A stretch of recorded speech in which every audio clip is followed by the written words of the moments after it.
kung assuming for the sake of argument siya po ay nag-resign in advance, ang amin pong opinion dito ay dapat i-resolve rin yung isang penalty which is yung disqualification. Dahil ang pagre-resign niya, ang nare-resolve lang neto yung removal. Pero hindi po nadidesisyonan yung isa pong hinihingi po naming relief which is yung disqualification. Po hindi lamang po sa impeachment, maski naman po sa mga regular court. Kasi ang impeachment po, ang isa lamang po sa mga exemption sa bank secrecy law. Hello po mga ka-viral and welcome back again to this YouTube channel. Latest update na naman tayo. VP Sara Duterte nahaharap sa mga patong-patong na mga kasong maaaring magpapatalsik sa kanya sa pwesto. Kamara, may hawak ng mga mabibigat na ebidensya at maaaring ilalabas anumang oras kung masisimulan na ang impeachment trial. Subalit ayon sa kampo ng Vice Presidente na si VP Sara Duterte kasama ang kanyang legal team ay hindi sila natatakot sa impeachment cases na isinusulong ng mga taga-Kongreso sapagkat nasa likod di umano nila ang COA or Commission on Audit at hawak nila ang mga patunay na walang nilustay si VP Sara Duterte na confidential funds at intelligent funds. Nais ng taga-Kongreso na madaliin at simulan na ang impeachment process. Kahit ayon sa Senado ay maaaring aabutin pa umano ng SONA ng Pangulo sa Hulyo bago simulan ang impeachment trial. Pagkatapos na pinirmahan ng mahigit 240 na mga representatives ang impeachment complaint laban sa Vice Presidente kung saan mahigit 6 na mga kaso ang hawak ng taga-Kongreso kabilang na ang questionable na mahigit 600 million na confidential funds, grave threat na binitawan ng Vice Presidente, bribery at corruption sa Department of Education. Part ng prosecution team, si Speaker Martin Romualdez has already said that Congress respects and will not pressure the Senate. Although there are many legal luminaries who are advising the Senate to start right away, and while some advise otherwise, but as far as the House is concerned, we've already impeached the Vice President, and so we will really leave it to the Senate as to when they will convene to become a trial court.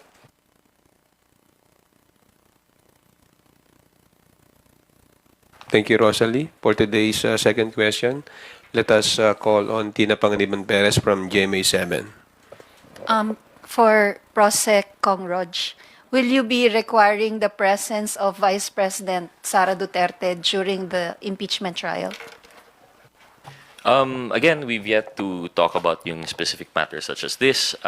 Di pa po, wala pa naman pag-uusapan. Not even yung usual na, like your question last time, wala pa po akong update, wala pa pong division of work, wala pa pong ganun details. But as for the calling of the witnesses, first and foremost, hindi pa po yun yung nabanggit, no, hindi pa final. I can't say for sure if that we will call, although understandably it would be better for the it's actually the impeachment court will be able to, how do you call this, to mandate attendance naman po, no? But on the part of the prosecution team, definitely it would be better if the subject of the impeachment were there. If she were to be presented as a witness also by their defense, then we would have the opportunity also to cross-examine po, no? So sa kahit anong paglilitis po, mas maraming testigo, mas maraming ebidensya, mas maganda po. This goes both ways for the prosecution team and for the defense. Para po para lumabas po yung katotohanan. Any additional evidence or witness would be welcome po. Sir, how much of the evidence is with the prosecution team already? Without saying too much po, I think we have enough evidence. We have what we would say, I think it's more than enough, especially considering na, in our opinion, of course, depende pa rin po yun, ang impeachment case po ay not strictly criminal. It's sui generis, we've always mentioned this, it's more akin to an administrative matter po, no? Kasi the penalty, it's not punitive, wala pong makukulong, wala pong fines and penalties na that would be implemented. Ang impeachment case lang po ang mayayari dito ay one, removal from office, and second, perpetual disqualification from public office. So hindi po siya strictly criminal. So yung strictest requirements of evidence that would apply to criminal case might not apply here. Depends, of course, on the impeachment court kung ano pong madesisyonan nila. At the end of the day, it would be a political exercise on the part of the senator judges and how they would vote. So, as far as we're concerned, I think we have enough evidence to at least convince our senator judges of why they should side with the prosecution on this part. But with that said, there would still be more avenues for additional evidence, definitely po. Especially kapag meron pong impeachment cases. There are some laws which actually have for their exemption impeachment cases for the request of more evidence. The power of subpoena, nandyan rin po yan sa impeachment court. So I'm pretty sure that the prosecution team will be open to all of these additional avenues to secure even more evidence po. Sir, does that include yung ni-raise po ni Representative Kong Hu na 12.3 billion peso unsettled financial transactions in DepEd during the tenure of the Vice President? Because he is calling on the House to investigate the issue. Therefore, wala pa yung ebidensya on this. So will that be included? Well, if we take a look po preliminarily on the articles ng ating impeachment, nandun na po yung mga grounds natin, and one of it would be yung graft and corruption. This would really depend po on the appreciation of the evidence. Although it is alarming that there would be ano po yung amount po natin, Ma'am Tina? 12 billion po ba? 12.3 B, sir. 12.3 billion, and this would be disallowances po ba? Unsettled financial unsettled transactions. financial. So if it would be taken in consider, kasi it's possible naman po, as what happens with COA, na may mga findings ang COA that are just in the regular course of business. But if it would be found to be in line with yung mga allegations po natin sa impeachment complaint, then I don't think the prosecution team would have any hindi po, they will not shy away from making use of such evidence po siguro. Thank you po. Thank you, Tina. Bibian Gulia from ABS-CBN. In connection with Ate Tina's question, are you also joining the call for the Good Government Committee to investigate the said transaction? Unfortunately, as with many things po, as a member now of the prosecution team, I think I would have to exercise more restraint than other members of the House.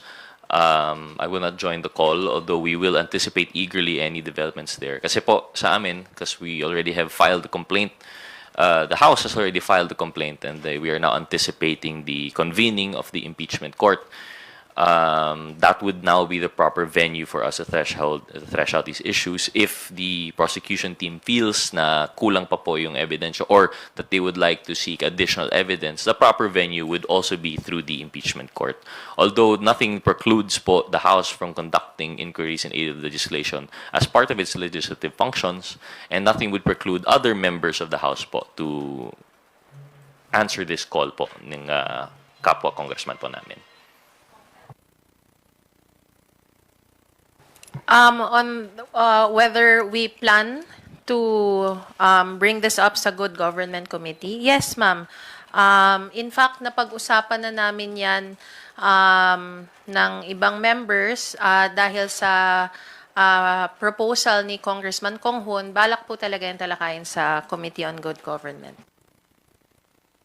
Also, Kong Rog, you mentioned that you have more than enough evidence for the prosecution of on the impeachment trial of the Vice President. Why is there a need to request for the subpoena of the bank records?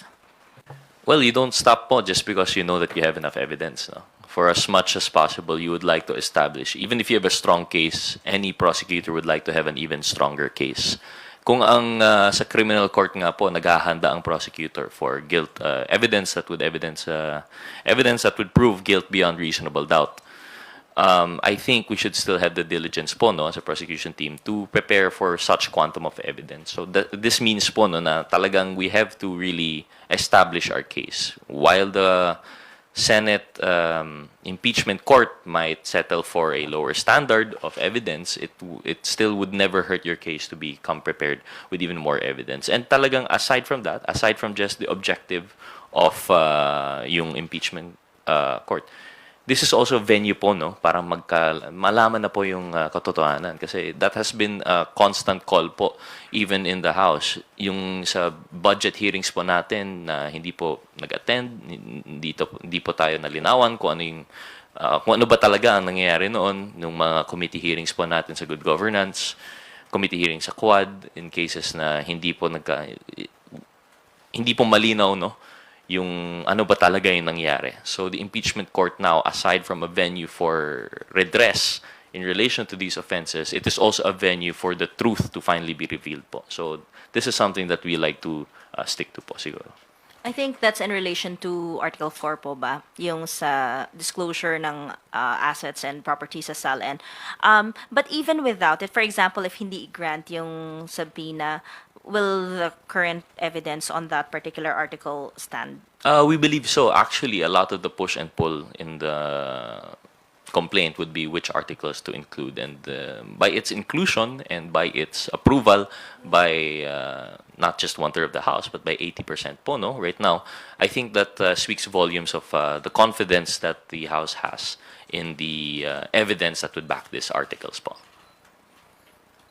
Also, you mentioned earlier na may comments kayo, no, dun sa schedule ng impeachment trial. Are you saying na justified yung schedule ng impeachment trial to begin ng July after SONA?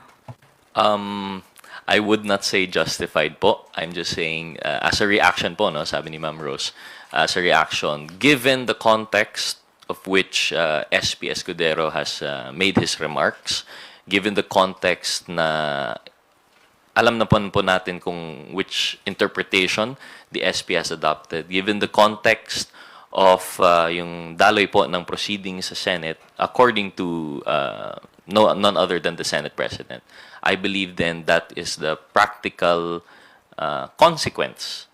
Yung timeline na yan would be the practical consequence. But as to the justification, we leave it up to them, we leave it up to the people to see if it is justified. As mentioned, we will not make any calls for the Senate to rush this, so that we would want to avoid any tainting of partiality, tainting of bias.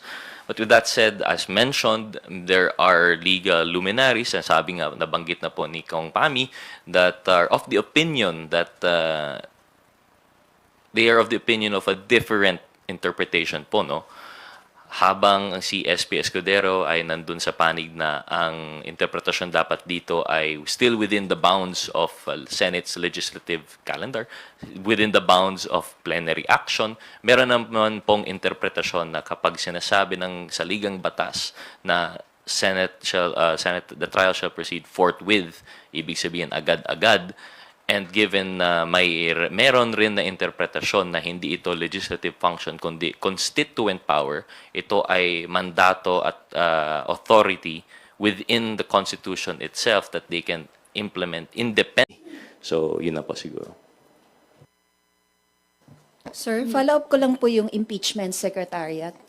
Who will compose that and what will their duties be? To answer that po, no, it's still not clear. Of course, it's been a while, but the impeachment secretariat will cater to all the needs that the House would have in relation to the sui generis proceedings. So, I think it would be from the top down regarding logistics, regarding support. It should be separate from the legislative function of the House. So that's all that we could say po siguro at this moment. Thank you po, sirs. Thank you, Tina. Let us move on to the next question from Net25, Big Samintak.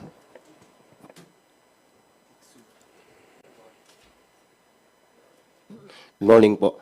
Just a quick follow-up lang po. Among the 11 congressmen prosecutors, may we know who will be the lead prosecutors? We leave it to the leadership of the House, who will be the lead prosecutor, and we will respect that. And we're fine with anyone who will be chosen as lead prosecutor.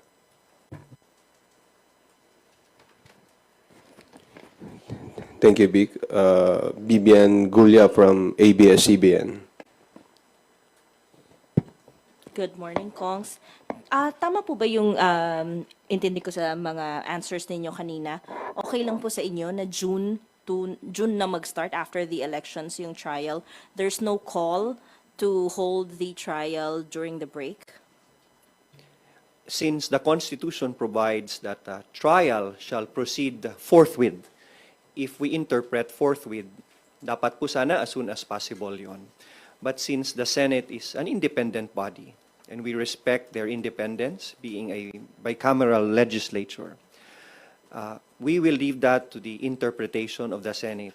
I will refuse to comment on how they should act because they will be judges in this impeachment trial.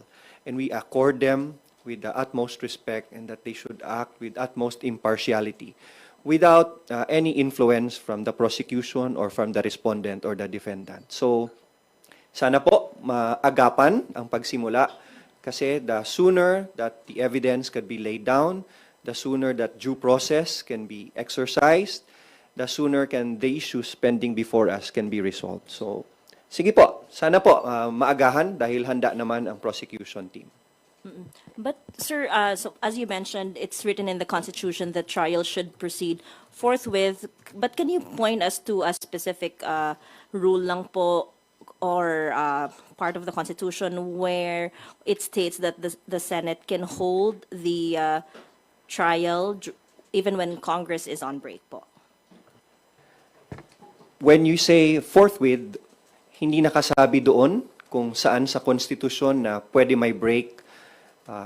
Every year before session opens, every legislative congress, kunyari 19th Congress, the Senate Secretariat and House Secretariat together with the duly elected Speaker, inuupuan muna nila yung legislative calendar for that year. While it's not clear whether we can proceed with the impeachment trial during the break, we said earlier that the impeachment trial is a sui generis, o kakaibang proseso po ito. It's a class of its own. And it is not bound by the legislative calendar. It's purely a political question on how Senate would proceed with it. So, yan po ang sagot dyan, no? Hindi po nakatali yan sa black and white. And we will see how the Senate would react on and act on the impeachment complaint. Sir, baka lang din po meron kayong comment dun sa sinabi ni SP Cheese na unfair na madaliin sila dahil 2 buwan daw po inupuan ng House ang impeachment complaints. Well, again, we respect the position of this, the Senate President. In fact, it has been explained naman po ni Congressman Noy that they have their own rules. We don't want to at least influence the impartiality ng mga senator judges. We will just wait for the Senate to convene as an impeachment court. Sa amin po, as long as we have already relayed and we have displayed the urgency and the priority that we have established that these impeachment complaints should be given primacy and should given priority, it's up to the court, no, the impeachment court, the Senate. When will they convene as a impeachment court? So yun lang po yung amin. There's no prescriptive time naman po, prescriptive time na sinabi po sa Constitution that once it is filed, once it is transmitted to the Senate is bound to, for example, a certain number of days to convene as an impeachment court. So it's up to how the Senate will define and will act on the wordings of the Constitution na sinasabi po shall act forthwith. As far as we are concerned, we take that as immediate and urgent. Okay. Sir, doon naman sa mga prosecutors, paano po yung hatian, division of labor doon sa 7 articles of impeachment? Sinong congressman ang mag-handle ng specific articles po?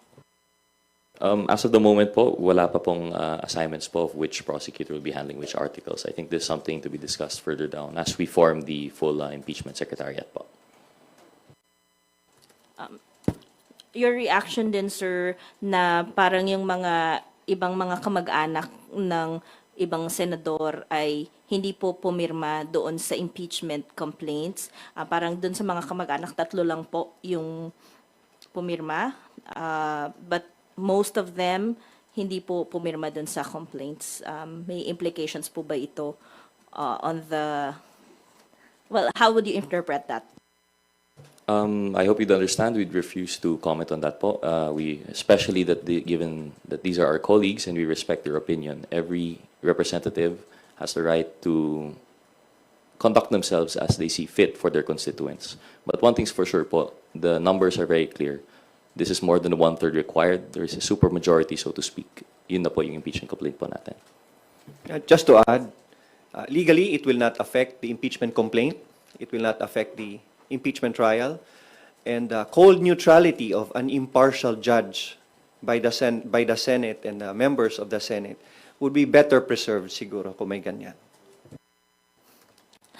I-add ko lang, it just goes to show na yung mga lumalabas po na mga fake news at mga rumors na merong sa pilitan, na merong nagkakaroon po ng pag-influensya sa ating mga miyembro, ito po yung nagpapatunay na ang bawat isa po sa amin ay nagdesisyon base ho doon sa kanilang pag-appreciate ng merits ng complaint na ito. Last na lang po. Your comment, sinabi raw po ni Duterte Youth Party List Chairman Ronald Cardema, alleges funds for later release were promised to the 215 lawmakers who signed the 4th impeachment complaint against Vice President Duterte. Again, kaya po ang committee, ang TRICOM ay nagko-conduct po ng investigation at inquiry in aid of legislation dahil po precisely because of these rumors and this chismis and this fake news na lumalabas po doon sa ating lipunan. Wala pong katotohanan sa mga sinasabi na ganyan. We would like to again to focus on the impeachment complaint. Ito po ay diversionary tactic na ginagawa po ng mga tao o grupo na ina-assail po nila yung integrity ng House, yung merits nung kaso o nung complaint na ipinasa po natin, tinransmit po natin sa Senate. Gusto ko lang pong ipaabot sa ating mga kababayan na we should be focused on the complaints, on the articles of impeachment. Wag tayo magpapadala at maniniwala sa mga diversionary tactics na ginagawa po ng ilang grupo po. Kaya nga po tayo inaagaran natin na magkaroon po ng batas para ma-regulate po natin at mabigyan sa solusyon itong mga fake news po na lumalabas, disinformation, malinformation, and misinformation po na lumalaganap sa ating lipunan. Isa na po itong mga balitang ganito. Thank you. Next question, Krisa Subing-Subing from Inquirer. Go ahead. Meron din pong abot ng kanilang suporta or sa complaint na ito. Although I don't know how they would be able to be included in as complainants to amend the 215 to make it the 225 kung di ako nagkakamali. But that would depend on, I guess, on the court, on the Senate acting as impeachment court, whether they would allow such amendment to the complaints, number of complainants. May follow-up lang po. Sir, kailan po nag-start yung mga party consultations po on consolidating the 4th impeachment complaint po? And does that mean that essentially the congressmen have already made up their minds even though President Marcos himself has signaled na ayaw niya pong ituloy yung impeachment process because madideprioritize yung mga priorities ng Marcos administration? We thank the President for respecting the separation of powers and respecting the independence of Congress. And we also respect the decision of the Executive Department. As far as party consultations are concerned, it's been ongoing since the first impeachment complaint has been filed. Internally, depende sa partido. Depende sa kanilang approach kung magtatanong sila internally kung may pabor ba sa impeachment, ano ang klase ng articles of impeachment ang nakakarapat. That is why nabuo itong 4th impeachment complaint where there is a consensus of more than 200 members who signed kasi mas malinaw itong impeachment complaint at mas matatag ang paglatag ng mga articles of impeachment.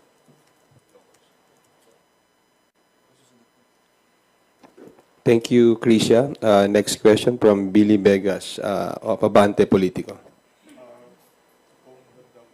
Kung may mga kumakalat sa social media, may kapalit daw na ayuda yung pagpirma niyo. Well, as you mentioned po earlier, no, that's why we held this press conference, because we understand with the events of yesterday, a lot of misinformation and disinformation will be spreading around. Categorically, we're going to, I don't know, it actually dignifies this answer, but we're going to have to categorically deny such allegations, in the same way deny yung allegations po from the chairman ba yun, na may FLR. This was an independent action. We believe that's done faithfully and truthfully by each member, that they signified their intention and support of the impeachment complaint based on the merits of the case and nothing more. Yun lang po siguro. Just to add to that, no, ito po ay nagsimula na po ang smear campaign sa prosesong ito. Actually, ako personally, I actually expect that a lot of misinformation and fake news will be coming out, no, after the filing of the complaint, no. So ang gusto ko lang pong i-reiterate at panawagan sa ating mga kababayan, wag ho tayong madadala sa ganitong klaseng fake news. Kasi ito po ay paraan para ilihis kung ano po yung talagang merits nitong prosesong ito. Yung mga complaint po, meron pong betrayal of public trust, meron pong mismanagement and yung utilization ng pondo ng bayan, meron pong issue dito na whether as highest or second highest official of the land would be allowed to contract an assassin to kill a sitting president, the Speaker of the House, and the First Lady. Yun po yung mga nandu sa articles of impeachment. So gusto ko lang pong ipanawagan sa ating mga kababayan, kung meron po tayong nababalitaan ganito, ito po ay mga diversionary tactics. Ililihis po nila yung attention natin doon po sa proseso, and at the same time to smear, to degrade, and to put question in our mind na ito pong prosesong ito ay hindi tama. Yun po ang gusto nilang ma-achieve sa mga ganitong fake news at misinformation na lumalabas. Kung I understand kung babanatan kayo ng mga critics, kaya lang meron kasing post dito si Congressman Lord Suwan. Ang sabi niya, to my supporters, I know you stand with me. Rest assured the ayuda is coming. Well, yes, kanina pong umaga nakausap po namin si Congressman Lord Dansuan. Unang-una po, dinideny po niya categorically na hindi po yan totoo. Isa po yan sa paraan na sinasabi ko nga, mga fake news. In fact, I would personally expect na meron pong lalabas din na mga balita tungkol sa akin. So ito po, sabi ko nga po, simula po nung nagkaroon tayo ng impeachment process, unti-unti pong lumalabas ito na pinipreempt nila po yung magiging resulta nito at dinilihis po nila yung atensyon ng ating taong bayan. I would personally say that Congressman Lord Dansuan is one of the most decent members of the House of Representatives. Hindi po niya ugali na kung basta-basta lang siya maglalabas ng ganong klaseng information na alam naman po niya na po pwedeng makasira sa kanya. Number two, wala pong katotohanan yan, yung mga ganyang balita na meron pong ayuda na kapalit. Ito po ay isang constitutional obligation na binigay po sa amin ng Constitution. Hindi lang ho ito prerogative, hindi ho ito discretionary power. Ito po ay mandato at obligasyon ng bawat isang miyembro ng Kongresong ito para ipaabot sa Senado na kung meron mang hindi magandang gawain ng isang opisyalis specified under the Constitution, the President, the Vice President, Ombudsman, mga Justices of the Supreme Court, COMELEC, andun po, enumerated po yung mga official na to. Kung meron pong complaint galing sa ating taong bayan, remember, 3 complaint po ito, wala pong choice ang membro ng House of Representatives but to hear and make sure that these complaints will see the light of the day. May dagdag lang po, no? This is setting aside yung impeachment issue po muna. I'm speaking not as a prosecutor, but as a member of the TRICOM. As mentioned by Kong Zia, this just highlights the importance of the hearings that we are conducting there. This is a prime example of how misinformation